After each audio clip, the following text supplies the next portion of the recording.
Terima kasih Anda masih bersama kami. Bagi Anda yang baru saja bergabung, kami hadirkan kembali 3 berita utama hari ini. Rem tidak berfungsi, truk muatan batu bata ringan menghantam dinding pembatas perumahan di Kota Semarang.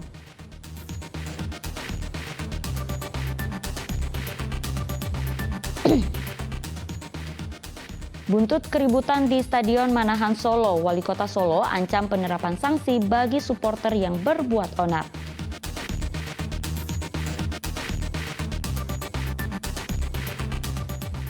Berawal dari hobi, warga Kota Semarang mengembangkan bisnis peranakan kucing ras dengan keuntungan ratusan juta rupiah per bulan.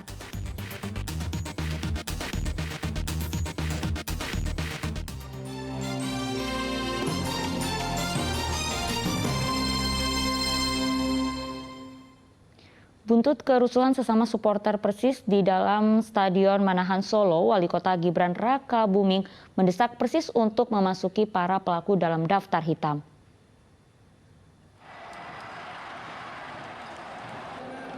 Keributan sesama supporter Persis berlangsung Sabtu malam saat melawan Persebaya Surabaya. Keributan sempat reda setelah dilerai polisi, namun keributan kemudian berlanjut di luar stadion. Bahkan keributan terus meluas hingga ke jalanan di Rumah Sakit Triharsi Solo. Ulah supporter Persis ini dianggap mencoreng sehingga patut diberi sanksi.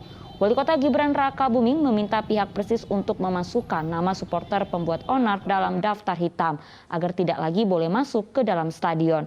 Sementara polisi telah menangkap 7 pendukung Persis karena menganiaya dan merampas motor supporter lain. Tidak boleh terjadi lagi orang yang bersangkutan ya, kalau bisa di blacklist sekalian aja pelakunya ya, provokasi yang melakukan tindak-tindak kejahatan seperti itu. Kita temukan yang pertama di lokasi sebelah UNS adalah 6 orang.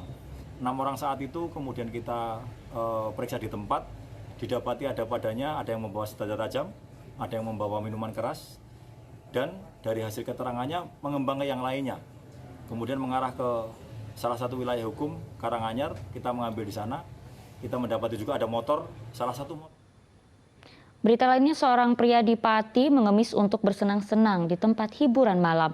Meski sering terjaring razia Satpol PP, Aris tak kunjung kapok.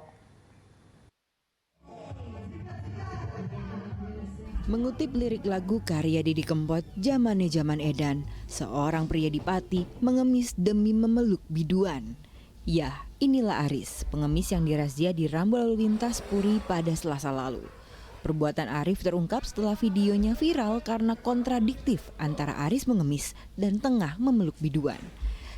Di kantor Satpol PP Pati, pria berusia 40 tahun ini mengaku bisa mendapatkan uang Rp150.000 per hari dari hasil mengemis. Ia mengaku banyak hutang makanya mengemis, namun kenyataannya uang itu dipakai bersenang-senang di tempat hiburan malam. Ya sering, untuk harian bayar utang lah, sering. Biasanya dapat berapa mas? Sehari biasanya dapat? Ya kadang nak rame nggih 150, nak sepi nggih 100. Berapa jam? Nggih satu hari. Satu hari. Dari Satu pagi hari. sampai sore gitu. Nggih. Mana jenengan kapok nggak mas ini? Ya gimana ya, kapal lah, tapi faktor ekonomi aku kok. Nggih. Emang ada utang? Satpol PP Pati sudah sering merazia warga Trangkil ini, tetapi ia masih saja bandel. Tersebut dikatakan bahwa tidak boleh meminta-minta di lampu traffic light, bisa juga di jalan. Jadi kemudian kita mengadakan penertiban. Kebetulan kemarin di sosmed sudah muncul adanya yang boleh dikatakan pengemis meminta-minta di traffic light, dan selanjutnya dia melakukan di tempat hiburan malam. Aris pun diberi hukuman fisik seperti push up. Aris juga membuat surat pernyataan tidak akan mengemis lagi dan akan mencari pekerjaan lain. Arif Nur melaporkan dari Pati. Itu tadi potret memanfaatkan kemiskinan untuk berfoya-foya. Tapi kali ini potret kemiskinan sebenarnya. Di Cilacap ada seorang anak usia 8 tahun yang menderita kelumpuhan sejak lahir. Orang tua Zidan tak tahu anaknya menderita penyakit apa karena tak memiliki biaya untuk berobat. Di rumah ini ada seorang anak yang lumpuh sejak lahir.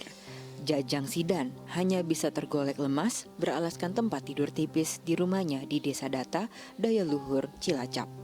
Kondisi Zidan membuat sang ibu tak bisa berbuat banyak. Surtinah tak bisa keluar rumah demi menjaga buah hatinya. Sudah 8 tahun berjalan, Zidan masih dalam kondisi memprihatinkan. Ia bahkan belum bisa bicara. Orang tuanya pun tak tahu apa yang menyebabkan Zidan tak bisa beraktivitas layaknya anak-anak sepantarannya.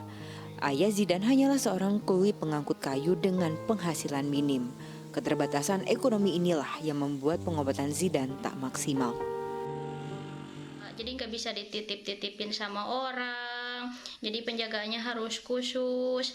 Terus untuk ini pembiayaannya kan pengobatannya kan harus rutin. Jadi setiap bulannya harus ngambil obat karena dia kan nggak bisa lepas dari obat. Terus untuk sementara ini belum ada lah yang namanya bantuan-bantuan dari pihak terkait. Adanya laporan terkait kondisi Zidan membuat camat setempat datang dan melihat kondisinya. Pihaknya berjanji akan mengurus pengobatan Zidan dengan program kesehatan yang ada. Dengan adanya warga masyarakat kita yang membutuhkan fasilitasi bantuan untuk pengobatan terkait dengan sakitnya, kami dari tim kecamatan beserta puskesmas, pemerintah desa, dan juga dari CKSK kecamatan akan mencoba untuk memfasilitasi mengajukan bantuan melalui program-program pemerintah yang ada. Secerca harapan ini membawa kabar gembira bagi Zidan dan orang tuanya. Mereka berharap Zidan bisa diobati sehingga bocah 8 tahun ini bisa bermain dan bersekolah seperti anak-anak yang lain. Mardianto melaporkan dari Cilacap. Ya, berawal dari kesukaan terhadap kucing, warga kota Semarang membangun usaha peranakan kucing ras British Shorthair. Tak disangka dalam sebulan ia bisa mengantongi ratusan juta rupiah.